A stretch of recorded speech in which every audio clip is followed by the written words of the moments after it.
you know what a transportation planner does? These are the experts who ensure our ability to get around town, whether it be by bus, by car, by bike, or on foot. A planner is behind the scenes. Today we will discuss the Santa Monica Pedestrian Action Plan with the city's principal transportation planner, Beth Rowlandson. Welcome, Beth. Let's talk. I'm happy to be here. Thank you so much. So, what do we know about walkers in Santa Monica? We know that just about everyone enjoys walking in Santa Monica. We know it's the #1 recreational activity people say they do, and it's their #1 form of getting exercise. And we know everyone does it from small children with their parents, kids going to school, people going to work. We know people enjoy having the ability to walk to the beach or go to one of their nearby shopping areas to pick some things up. So we know just about everyone does it. So there's a lot of walkers. Yes. How many walkers do we have?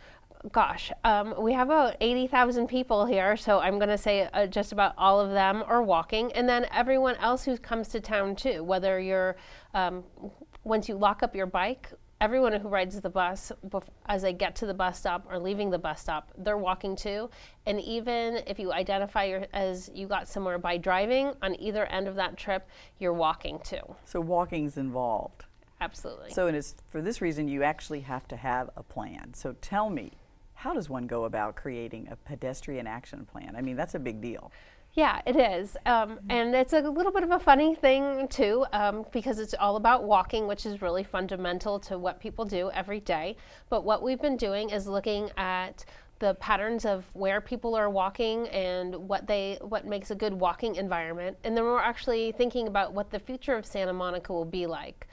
We are getting light rail for the first time in decades, and it's going to open in about a year and a half. And we know the locations where those 3 stops are in Santa Monica are places where you don't see a lot of pedestrians right now, but there's going to be a lot of pedestrian activity. So we are anticipating where people are going to be wanting to go and how they're going to get to the stations, and a lot of that involves walking too. We're also looking at what the safety record is in Santa Monica and what types of crashes we have, making sure people can get to transit, and finding just places where we can make it more comfortable for people too. So you had to do an extensive safety analysis, I know. So tell me just a little bit about that. I know you mentioned, the peak times that people walk, and then you have to, but what else besides safety? You have to look at all sorts of other things as well. So just briefly describe, how did you do the safety analysis, and then what other things, you have engineering, and kind of just give us a little behind the scenes tour of, creating this type of analysis. Sure. So every time that there is a crash between a motorist and a pedestrian, and the pedestrian is injured, the Santa Monica Police Department will come and do a report. So what we've been able to do is look at all the statistics over the past 10 years about all those collisions between pedestrians and automobiles, and look at the location of the accidents. We know that there's a lot more accidents, say in our downtown, in some of our busy boulevards like Wilshire, Santa Monica, Pico, and Ocean Avenue. But we also look at things like time of day and day of the week and month of the year to see what kind of trends we're seeing, so we can formulate a plan. We know there's we weren't surprised when we saw the most accidents were in October, November, December, when it's wintertime, the days are the longest, the time change. But we were a little surprised to see that May was one of the top months too. We also found out that there are more accidents on weekdays than there are on weekends, which was a little counterintuitive. On Thursday, I think. Yeah, it was Thursday, and that was true throughout the year. And that while less accidents happen at nighttime, they're more likely to have a fatality involved, because that was one of the big reasons why we started to do a plan. Was unfortunately every year in Santa Monica we do have at least one pedestrian fatality, and we're really moving towards kind of a zero pedestrian injuries community. Yeah, that's very hopeful, and I sure as heck hope that happens, because I know on Montana Avenue there's been issues. So when you're doing these type of plans, do you think specifically about maybe kids with families? I mean, kids with families with kids, and how do you look at the needs of a family with kids, and then you have to look, what about seniors? So how do you differentiate, and then what questions do you have to ask yourself in order to figure out how to deal with those populations? Well, when we're developing the plan, we look at not only what's happening and what the future will be like, but how can we affect change? What kinds of priorities should the city and the community have to make it safer and easier to walk? So some of those are design or engineering elements of how the street is designed. If we should have a curb extension, so it's shorter distance for pedestrians to cross the street. Should we be putting in traffic signals? We're also looking at enforcement. The police department do a great job, but there's only so many of them. So how should they focus their enforcement efforts to make it safe? We look at education. What important messages is it to get? What important messages and what's a good way to communicate with people? We also look at encouragement activities, because we want to make it easier for people to walk, and it's really important for students to have a healthy lifestyle and make it easier for students to walk. Encouragement is a way to do that. So when we look at kids or we look at seniors, we think about how we need to modify each of those changes to suit their particular needs. So for design, we're looking at locations where it might be suitable to have longer crossing times, because seniors might not be able to cross the street as quickly as other folks.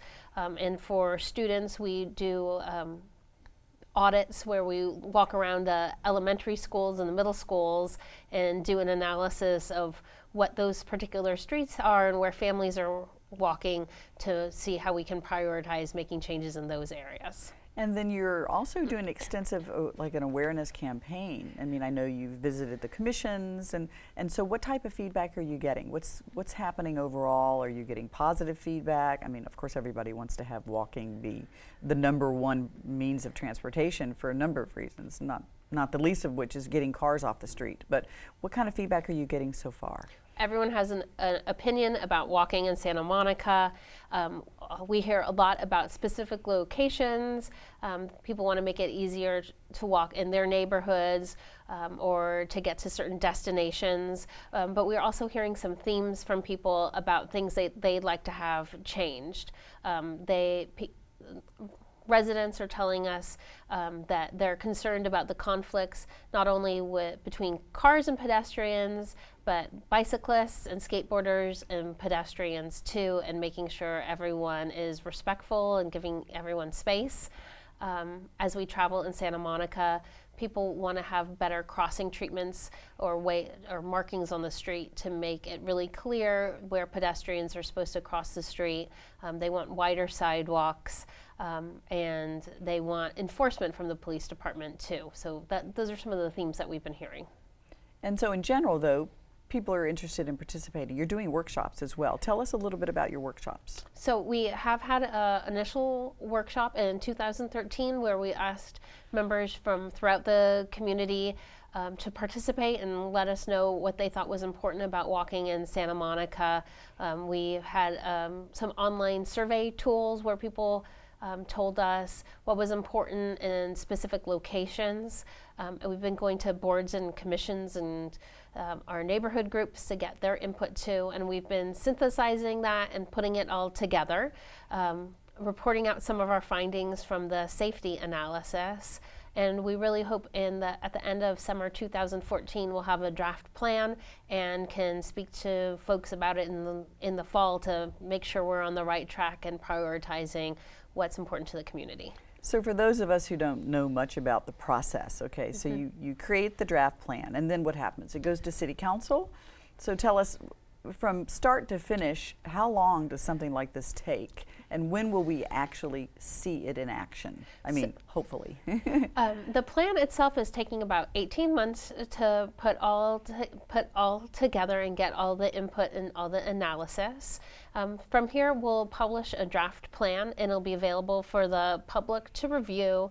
And we'll also do some workshops and some other outreach to let people know what's in the plan. And I think there'll be some questions about what priorities people want and how they react to how we've prioritized things based on our research.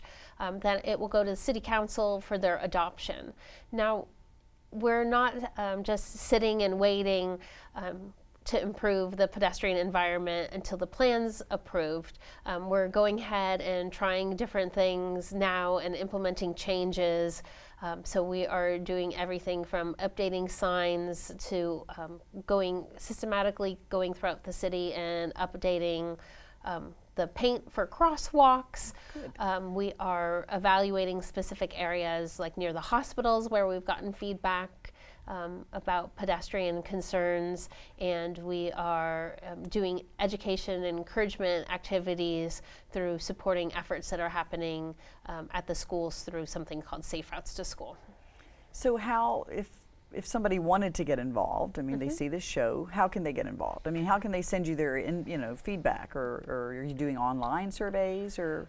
Right now, the best thing for them to do is they can contact me directly, or they can look up information on the Pedestrian Action Plan on the City of Santa Monica's website. There's different ways to get involved there and to see the background to date. So that they can be informed as soon as that draft plan is released, and make sure we let them know about the workshop we're going to have in the fall. And then what groups you're working with? Some groups currently. Can you just tell me one or two that you might be working with? Yeah, that we have been able to reach out and got a lot of positive response from the neighborhood associations. Also, the Disabilities Commission has been really active, and the commission on the Senior Commission has been really interested and provided some great feedback. Well, good. We're going to talk more about other groups when we get back. Great. So our ability to interact with friends, go shopping, go to the movies, or just take a sunset walk on the beach, it's all predicated on the availability of suitable transportation. For many older adults, walking may be their primary means of transportation. Our ability to partake in these activities is directly related to our quality of life. Beth Rowlandson, Principal Transportation Planner with the City of Santa Monica, is discussing the Pedestrian Action Plan. More to come on Let's Talk. Riding a bicycle can seem like child's play. But only if you're playing indoors.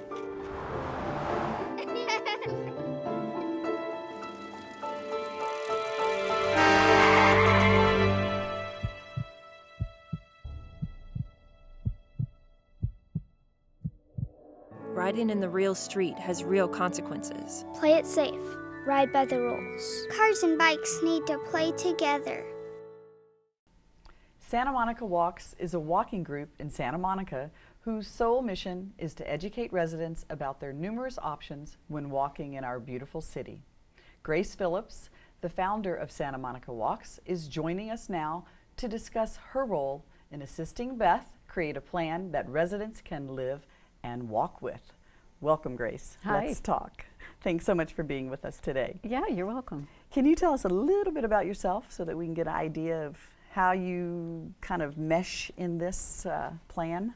I'm a landscaper by trade, and a sort of public space activist, I guess you would call me.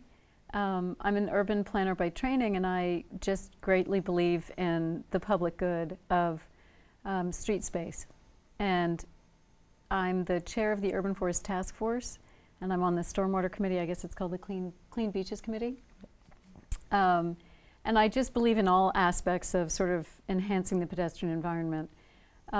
So I got involved, I guess, because I was running Bike It Walk It Day for the district, and the bike plan had just happened. And I don't know if was I talking to you?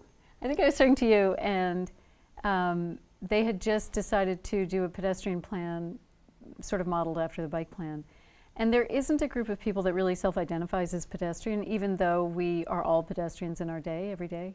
So they sort of hinted that they needed somebody to represent the pedestrians in the city because it wasn't a group that was as vocal as the bike group.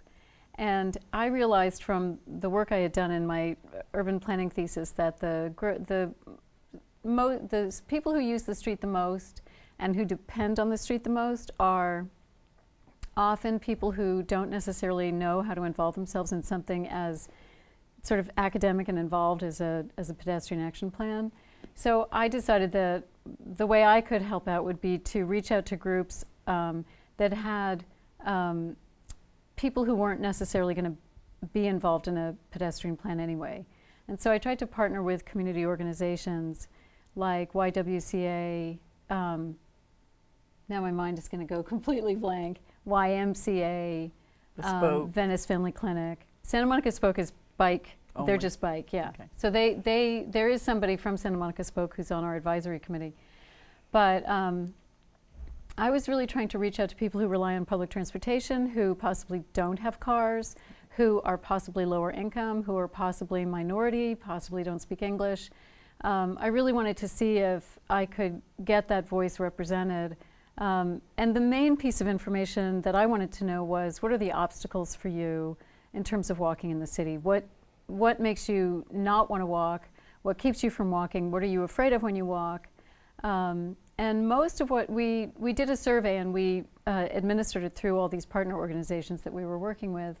And we got several hundred back. I can't remember the total amount, but really the single biggest thing that came back was fear of cars. So I haven't given you guys that yet, but you know, I think in order to have some equity in our transportation system, we have so ceded the street to the car that it's time now for other users to start saying, hey, you know, I would also like to have some right to use that. LA Walks, which is who I sort of base Santa Monica Walks on, they have a saying that says, hey, I'm walking here. And that's really what it's about. It's about creating some awareness that there are pedestrians who are using the street. And it's not just about cars getting from point A to point B as quickly as possible. And why do you think walking is so important? I mean, there's a number of reasons why it's important, but well, why is it important in our city? I mean, if you can't walk in Santa Monica, you can't walk anywhere. I mean, we're basically flat. We have amazing weather. We have very good sidewalks. We're a well-run, well-funded city. I mean, if we can't make it work here, it's just hopeless. Like, everybody should just stop walking. So I just feel like, you know, with my particular interest came from working through the Bike It Walk It program in the Santa Monica Malibu district, because I started realizing that there's something called the governor's fitness test, and every kid, I think it's 3rd, 5th, 8th, it's not every year, but it's throughout the years. They have these metrics for sort of figuring out how kids are doing, and I was really affected by looking at the fitness test results for some of the schools in our district versus other schools in our district, and I was just really shocked by the difference in these populations. So I wanted to, when I tried to talk to parents about why isn't your child walking to school, they'd say it was really drivers. Mm-hmm. So I felt like that was really what drove me to be involved. Was I'm interested in it as a sort of public health thing, because obviously kids who are at risk for obesity and aren't walking to school, there's a very easy synchronicity there if we can fix the environment. And you walk. Where do you walk? Where do you and your family walk? Well, my kids walk to school. They walk home from school. I walk to the market. I mean, the reason we live where we live is because we can walk everywhere. And I'm one of those people who would rather live in a smaller house somewhere walkable than in a bigger house somewhere unwalkable. But I grew up in walkable cities, Boston, New York, Philadelphia. So it's just always been in my life, and I would hate to live somewhere where I couldn't walk. So you did mention the idea behind Santa Monica Walks. You kind of alluded to another group. So what other groups are there that are walking groups specifically? Because there are a lot of biking groups. Yeah. And then how do the walking groups feel about the biking groups? And are they working together? or how's that looking Well, from your perspective? I'm a pretty frank person, so I don't know if Beth can say all this, but I'll tell you my point of view. And I do bike. I'm just not like a bike person. Right. I'm somebody who bikes. There is a sort of statewide group of organizations, and most of us are related to California Walks. Okay. And so if you go on California Walks, you'll see there's all these different communities have different names for their pedestrian action groups, and it really depends on the personalities involved, how intense they are. But I guess my sort of awareness of this as a problem came about because we were working on a master plan for the urban forest for Santa Monica, and we often have very, very small parkways to plant trees in, and then a very, very wide street. So we'll have a 3-foot parkway, a 60-foot street, and a 3-foot parkway. And you don't really need 60 feet in your street if you're just a residential, kind of 2-lane street. I don't know what you call those, but I kept saying, gosh, I wish we could bump the curb out and have more space in the parkway. And what happened was that while we were talking about all this, the bike plan was being formed. And when the bike plan started being put into practice in the city, it was very easy for the city to just allot that extra space to a bike lane. And that makes sense. I mean, it's great for bikers, and I really appreciate it when I'm on a bike. But it was frustrating from the tree point of view because it's much more expensive to move the curb and make the parkway wider. I mean, it's kind of ridiculously expensive. So I just saw that, when it comes to improving the pedestrian experience by adding canopy to the street, that really was not even really on the table because the bike plan was taking up that excess width.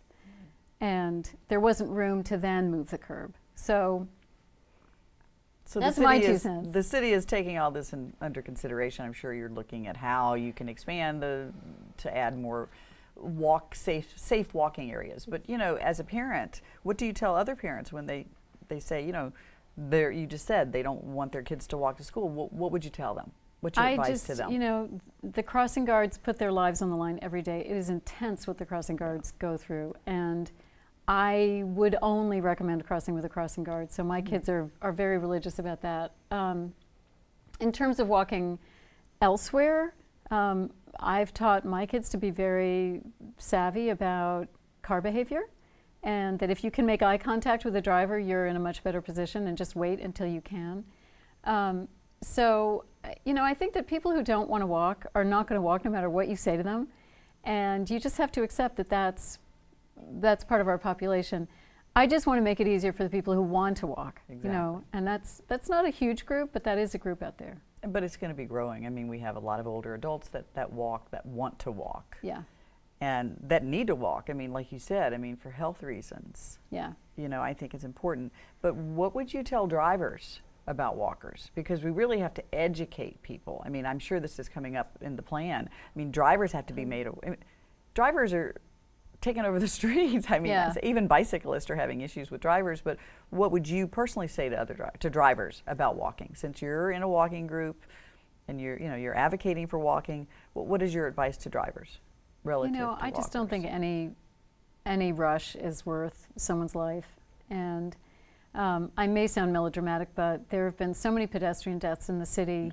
It's just upsetting. It's all avoidable. Mm-hmm. And I think we all know, we're probably all drivers, and we all know you're in a rush, you're thinking about something, there's a blind spot. It's really easy to not see people.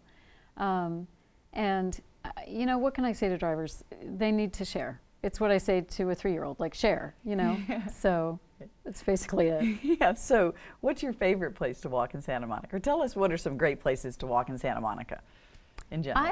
I just always try to choose a street I haven't walked down before. Oh. So I don't like carving ruts in certain streets. I would always like to go a different way. I actually walk in alleys a lot, which sounds bizarre, but it's always interesting. It's very different than the street. Things look different. You see different things. Probably less cars there. Yeah, it's actually, you can relax a little bit sometimes in certain alleys. But every street has a different feel to it, and I'm always interested in why something works, why it doesn't work. So I always try to take a different route. Your urban planning background. Yeah. So this question is for both of you. What are the next steps for Santa Monica Walks, and then what are your next steps with the plan? And you go first, Grace. Well, we took our survey results because I do not have the time or funding to do a big sort of online thing like the city did for the pedestrian action plan. And I felt like they'd sort of gotten those people. They've got the tech savvy people. I wanted people who were, more comfortable. Going to be writing writing pen something and paper, right? So we compiled it all, and I had a really wonderful student at UCLA, an urban planning student, put it together in a GIS database for me so that it's mapped. And so that's actually the product that I have for the city is a map that shows where people feel least safe. And in terms of prioritizing, because the city doesn't have enough money to just sort of roll all this stuff out at once and implement it all at once. My recommendation would be that you prioritize by user need, and you just say, let's go to the most dangerous places first and the least pleasant places first, and then move out from there. So I'll get that to you at some point. That's good advice. And Beth, you got 30 seconds. So what's your next step? Well, I think it's taking that technical analysis that we've done, matching it with what we're hearing from people about what's important from them, such as the work that Santa Monica Walks has done, and putting it together in some type of prioritization list to see, okay, what can we do in 5 years? What can we do in 10 years? What can we do in 20 years? And bringing it back out to people and seeing if how close we are and what we can do so we can start implementing it. Okay, and modify as needed. Exactly. Well, thank you both so much for sharing your views and sharing the plan. I'm looking forward to seeing what comes out of it, and I'm looking forward to seeing you walking. Yeah. Thanks. Our program is brought to you by the Commission for the Senior Community, focusing on preserving and improving the quality of life for Santa Monicans 60 and older. For more information, visit our website on the screen now. Thank you so much for watching Let's Talk. Till next time, be well, live well, age well.